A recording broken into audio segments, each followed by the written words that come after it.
This is the DGD podcast. Go Dogs.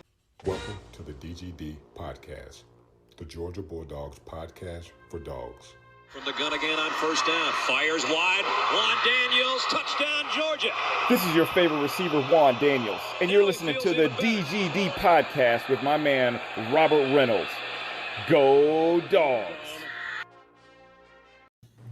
Welcome to the DGD podcast. As always, this is your host, Robert Reynolds.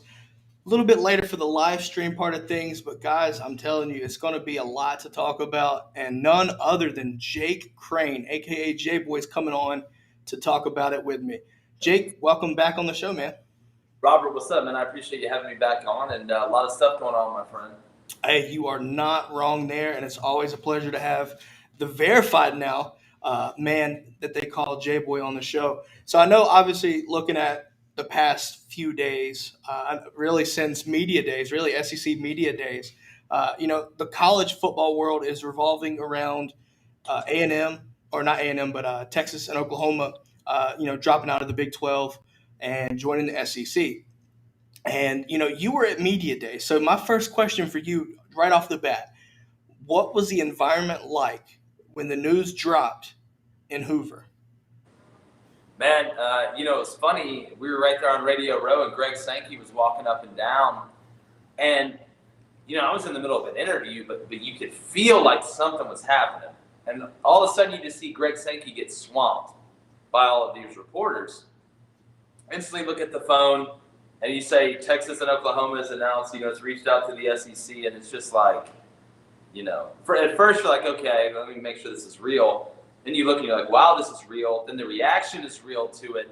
And it was madness. I mean, it was, that it hijacked the whole media day, which I think was the intent. But when you look at it, that's a seismic shift, not only for the SEC, but the precedent it's setting everywhere else. Because, for every action, there's an equal and opposite reaction. And I'm very interested to see the reaction from other conferences outside, including the artist formerly known as the Big 12, I guess you could say, and then the Pac-12, Big 10, ACC, and what happens to Notre Dame. So there's a bunch of implications just from that story. Yeah, I figured, you being in Hoover, it was going to be a chaotic scene because kind of similar to your point, I was on my phone and I saw it pop up on Bleacher Report. So I knew at some point this had to be something real, but it really made me question, how is this even possible? Why would they do this? And then you hear it, come through SEC Network, and it's really a lot of fire to it. There's not even smoke; it's fire. Obviously, we had Chris Burnett on the next day, that Friday, and me and him were both in agreement that this has to be the biggest kept secret in really sports history almost, because the Big 12 with Texas and Oklahoma not renewing their media rights is basically the death blow to the Big 12. Yeah. Now you're looking at, the questions arising is what happens with the Big 12. Could you see the AAC? Right, the AAC may now be a Power 5 conference, and which is not even 6 months ago is an asinine statement to make, but now it's looking more and more realistic by the minute, really. Yeah, without a doubt. And look, Mike Carrasco is one of the best commissioners in the country over there. I mean, he's done a hell of a job since he's gone over there. And look, if you're the AAC, look, one man's trash is another man's treasure. And I think they're going to go and try and poke some of these schools. I broke in some news that we've been told that it was likely that there would be a Big 12, Pac-12 merger and that not everybody would go. I was told, watch out for Kansas and Texas Tech not going. Watch out for West Virginia not going as well. And what would be a great landing spot for them? Well, the AAC makes a lot of sense. I mean, you got Houston, you got SMU, you got Memphis, you got people in places that are in the middle of the country. So the travel's not going to be crazy. So I'd watch out for that. But yeah, one man's trash is another man's treasure. And I think Mike Carrasco may end up finding some treasure before it's said and done. Yeah, looking at the situation of the AAC, a lot of people would just, from a casual standpoint, look at the main conferences. You have your SEC, ACC, right, Pac-12, Big 10, Big 12, what typically was the Big 12, I guess. But the AAC, for the diehards out there, they understand what the AAC is. And I look at it, two reasons why I think this could be an actual thing in regards to the AAC swallowing up some teams from the Big 12. One, lots of media markets there. Like you said, Cincinnati, Dallas, Houston, huge markets. That's one reason why I think the AAC has some firm footing here with a potential acquisition of some teams from the Big 12. And two, their quality is better. Their quality of football, at least from a football standpoint, is better than what the Big 12 is right now. Because when you lose Texas and really Oklahoma from a football standpoint, first, your revenue is just gone. But two, the quality and product that the Big 12 puts out without Texas and Oklahoma is meager, in my opinion, to the point where the AAC looks superior. Leading up to this, there's obviously going to be speculation, and Big 12 is going to try to fight this tooth and nail to stay afloat. But to me, it's almost inevitable that the Big 12 is either going to get acquired by another conference or just completely obliterated, and other schools are going to go elsewhere. I wanted to hear your thoughts, though. If you had to make a guess as it stands right now, what's the most likely scenario for the remaining teams in the Big 12? Well, if there's a merger, they're not going to take everybody. I mean, you're not going to have a 2014 conference, at least not yet, with whoever they decide to merge with. But no, I mean, it's looking back at conferences like the AAC. There's going to be some schools that get poached. I mean, you look, Oklahoma and Oklahoma State, just broke off. I just had Doug Gottlieb on. We're dropping that one soon to talk about the basketball angle of this. And he called Oklahoma the Benedict Arnold of college athletics for what they're doing to Oklahoma State. So, I mean, you look at schools like that. You look at schools like Kansas and Kansas State. So it's going to be interesting. And again, projecting it is one thing in this crazy landscape. But what I'm interested to see is if we end up having, instead of a Power 5, maybe even a Power 4, if the AAC is able to juice up their conference with some guys and add to that number of teams. And now you're looking at, some version of the SEC, the Big 12 and Pac-12 merging. I guess you could call it the Bac-12. I just made it up off the top of my head. The ACC and Big 10 maybe getting together and adding Notre Dame. So, look, it's anybody's guess right now, but I don't think if there is a merger with the Big 12 that all these teams are going to go. I don't think it's going to be superfluous like that. Oh, no, I'm in agreement here. I think there's so many questions right now. I'm not going to throw you on the spot with this, with this take, but I look at it this right here. I think it's almost inevitable that we're starting to see the merger or the formation of super conferences, and that's a hot topic right now. You're hearing a lot of feedback on both sides of the story here in regards to the topic. You look at it. And really, the SEC, from a football standpoint, I think everybody knows now that college football is the driver for these programs. So the SEC and Greg Sankey is really just a big shark swimming in a pool of a catfish, if you really want to say, because the Big 12 is just sitting there, and the SEC just took their life away. And really, it's forcing the hand of the NCAA, which I think their last straw in regards to the the thread, I should say, the thread of amateurism. When NIL came, that went away. So there is this theory that the SEC could form, a super conference with a bunch of other teams and other conferences, and push away from the NCAA as what we know it. So there's so many theories and really just hot takes right now because no one knows what's going on except for, they formally requested to be members of the SEC. Today, I think the schools are supposed to vote on this. We were talking offline. It's unanimous in my opinion. Which was kind of in contrast to just a few days ago. The speculation was that A&M and Missouri would say no, it would be a hard no. Which brought up some questions there. But you hear just last night, A&M says yes to bringing Texas and Oklahoma in. So right now, it looks like it's a done deal. So for people that aren't aware of this right now, the Patrick Stars in the college football world, basically let's break this down. 2025 media rights for the SEC are over in regards to Texas and Oklahoma. Let's be honest here. They're not waiting until 2025 to get out of the Big 12. It's moving too fast. So do you think that with how fast things are going, do you think it could be sooner? And if so, how soon do you think this could take place? Well, we interviewed Brent Zwerneman, the guy who broke the story actually at Media Day from the Chronicle the other day. I really, everybody should check that out. I know that's a shameless plug, but he was fantastic and really talked about it. It's an amazing coincidence People will say it's a conspiracy theory when it broke. But if you were at Hoover and realized how bad the Wi-Fi was, that wasn't a conspiracy. That was, I saw that there. But looking at the time, all right, and again, there's precedent for this. You've got to look back at A&M and Missouri. A&M and Missouri were supposed to stay in the Big 12. I can't remember the exact, maybe an extra year or a year or two. And the Big 12 said, no, we don't want a lame duck team in our conference. Y'all can go ahead and get out. So I think you'll see Oklahoma and Texas playing in the SEC next fall. Not 2023, but 2022. And if you look, the end of 2023 is, I believe, when the CBS contract ends with the SEC. And they're not going to renew that thing. The Longhorn Network is going to be no more. It's going to be up under the SEC network. They're going to juice up the SEC alternate channel. They're going to have independent team channels. Hell, they may even have independent player channels. So this is happening fast. And look, about the vote, if you're Texas A&M or Missouri, here's what you got to look at. Even if you get 2 no votes, it still doesn't matter. They're going to get in. So why would you make it look like you just didn't want them in and didn't want to play them this and the other? You might as well just let them in. And I think that's what you saw. But no, listen, they don't leave these things up to chance. This isn't some, all right, guys, we're just going to see how you vote. They knew the answer to this before they got into that meeting, before they even released this news. They don't make these decisions as kind of spontaneously as one would think. I mean, these decisions were made a while ago. Yeah, these decisions, guys, they're very meticulous and calculated well in advance, as you can tell. There were reports that talks had been going on for 6 months or more before this news broke. Like I said, that's why it was such a big secret.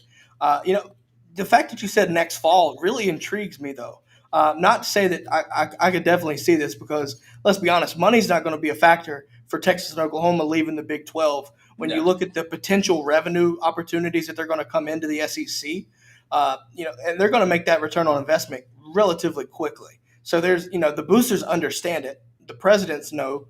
There's no reason for them not to buy out. Yeah, I mean, they wouldn't make this move if they're losing money.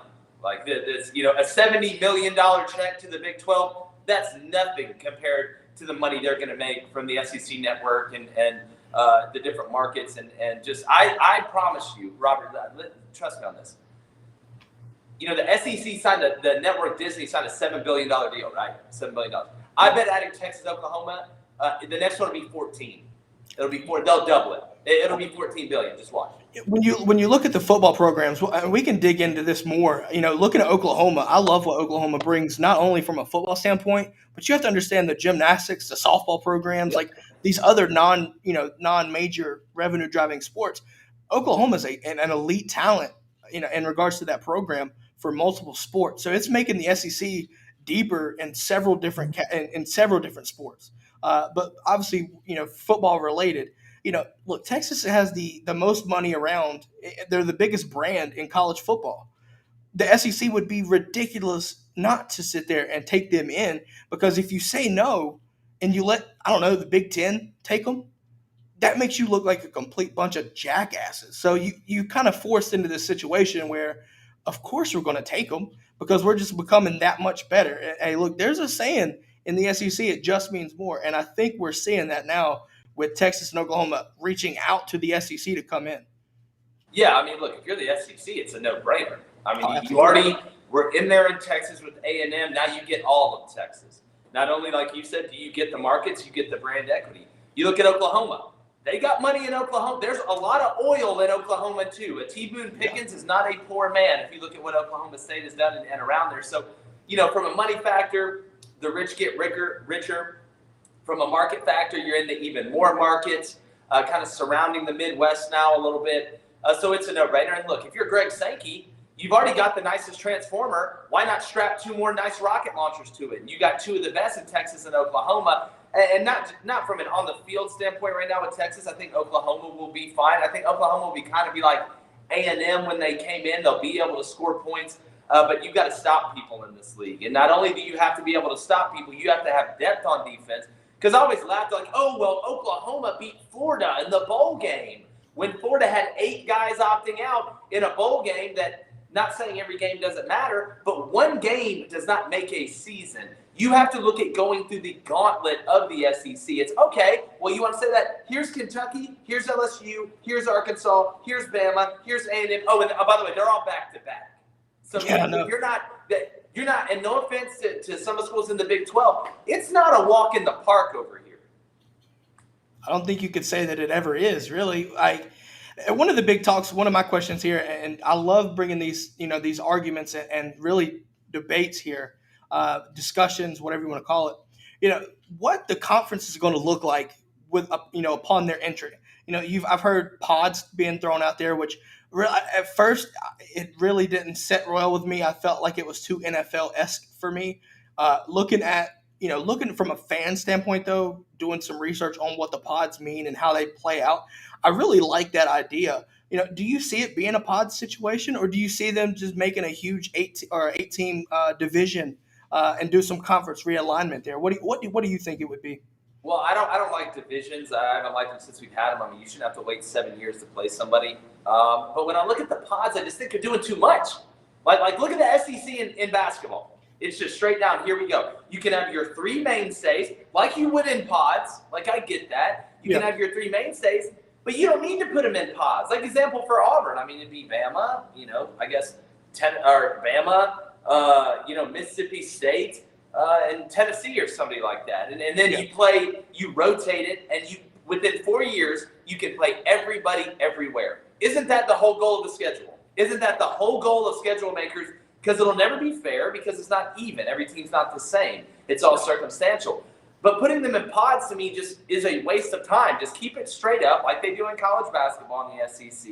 You have your three mainstays, rotate with everybody else. You're even. You play a 9-game conference schedule, because when you add teams, you have to add games. So you're adding 2 teams, so you add a game. Not 10, 9-game conference schedule. That way we can at least save some of these preseason matchups with these out-of-conference teams. So that's the way I look at it.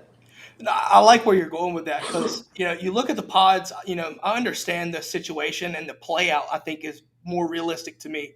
The divisions, I think it's time for a realignment anyway.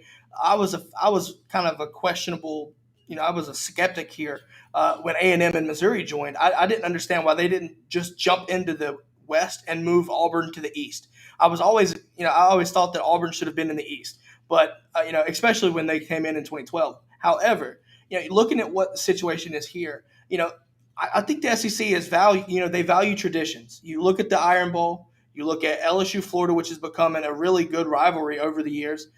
Georgia Auburn, you have to keep that intact. There's a lot of these games that these permanent crossovers have created these mainstay rivalry games within the SEC.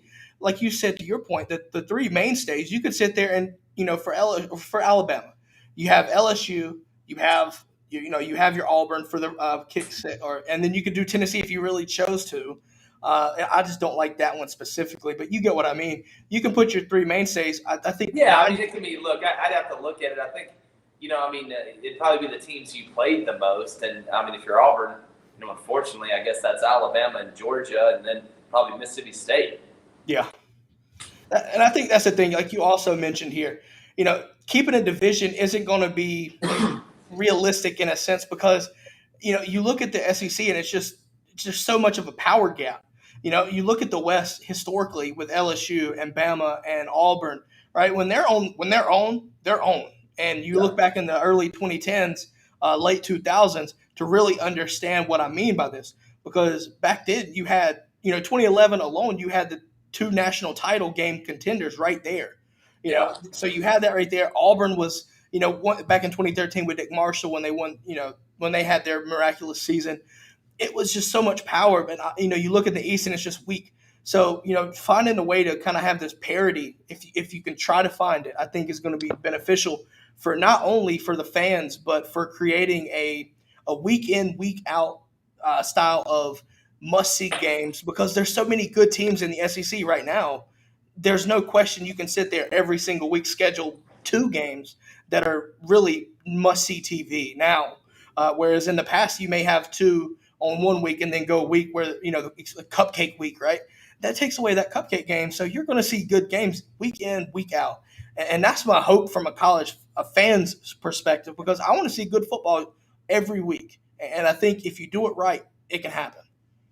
No, without a doubt, I agree with you. From a fan experience standpoint, adding that game and then adding these teams, you're automatically adding more elite matchups. And as a consumer of the product, you want to see the best games with the best teams. And you're going to get that on a more regular and consistent basis. From the coaching standpoint, it doesn't make it a whole lot easier. But again, when you're not getting paid to win as somebody that's watching it, you enjoy it. And now, it's going to come down to just like everything, just like it always is, who has the most depth, which means who's recruited not only the best, but the most efficiently, especially up front on the offensive and defensive line. So, no, the matchups are going to be fantastic, my friend.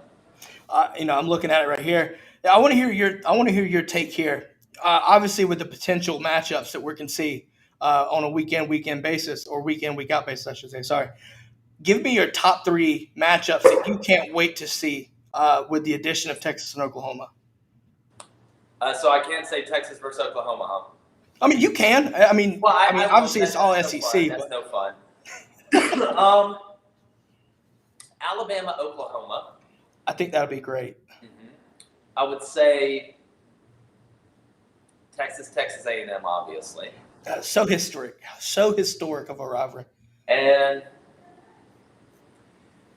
give me Arkansas and Texas. And they played this year, week 2. I just like this style. I like that game. I don't know why.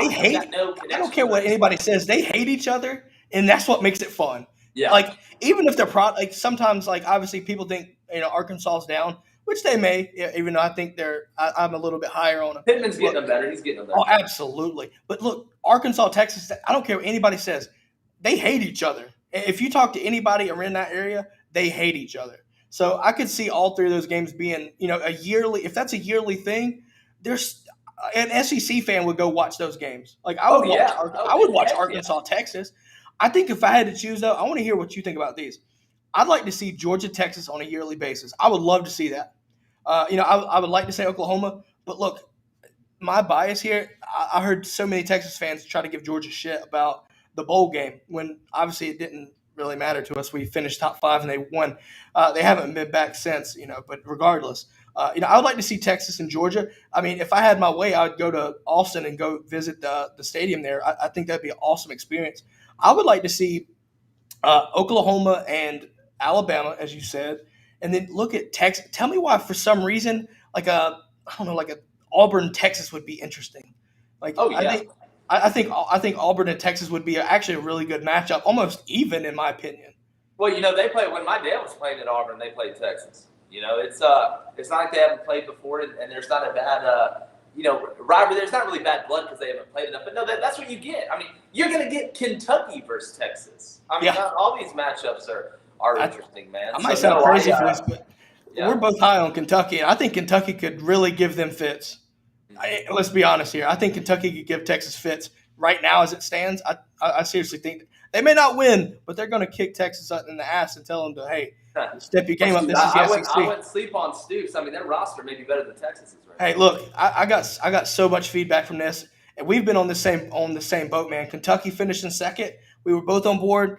Like I said, Florida fans despise that take, but I don't really give a shit. I just think that they lost too much, but it's still Florida, so you have to give them some credit there.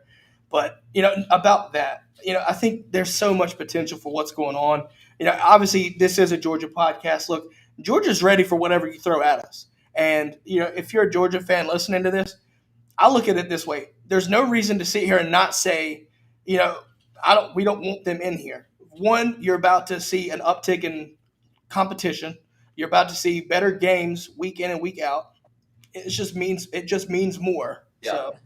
No, for sure, man. But no, it's like I said, you were there with me. Me and you had that take that Kentucky was going to finish second. We're going to see how it goes. And like I said, man, I appreciate you having me on. Hey, look, man, I'm glad you were able to hop on, and it's always fun to talk SEC. I know typically, look, I've said it's a Georgia podcast. I do dive around the SEC. What better source to talk anything SEC than Jake Crain? Hey, before you leave, let everybody know where they can find you. Guys, look, J-Boy Show, if you've never heard of this, I'm vouching for this. One of the best podcasts, one of the best shows I've seen in what feels like forever. You do yourself a favor and go find this man. But tell them where they can find you. Well, Robert, I really appreciate that, man. You're doing a heck of a job. It gets better every time I get on here. And, yeah, you can find us on Apple Podcasts, Spotify, and YouTube at The J-Boy Show. Probably got a pretty big announcement coming. The location won't change. Some other things may change. That's a little hint there, but we're on Twitter and Instagram at the J Boy Show, TheJBoyShow, talking all SEC. Got some great guests on, and we're all ball, no politics. And Robert, I appreciate it, buddy. Keep doing it. Hey, man, thanks for coming on. And hey, I'm glad you're verified and you're back on your main account. That's the key. Hey, no, I appreciate it, man. Me too. After I thought I was going to have to call Liam Neeson if I was hacked out of Twitter a couple more days. I'd be scared. Yeah, Twitter fix that special set of yeah. skills. But all right, my friend. All right, man. Hey, thanks for coming on. Anytime. All right, guys, that is all we have for today. We'll hop on for a second and talk a little bit about some of the things for some of the comments here. The Fan Addict asked, what happens to the Longhorn Network? We were talking about this earlier. Basically, the Longhorn Network is ran through ESPN. Therefore, there's nothing that there's to worry about it. It'll get swallowed in with the SEC network. Other than that, though, guys, stay tuned in tomorrow. Got B-Dot coming on. We're going to talk North Carolina. It's going to be pretty interesting to see and hear what he has to say about that. But on that note, though, guys, I hope everybody has a great rest of their day, and go Dogs.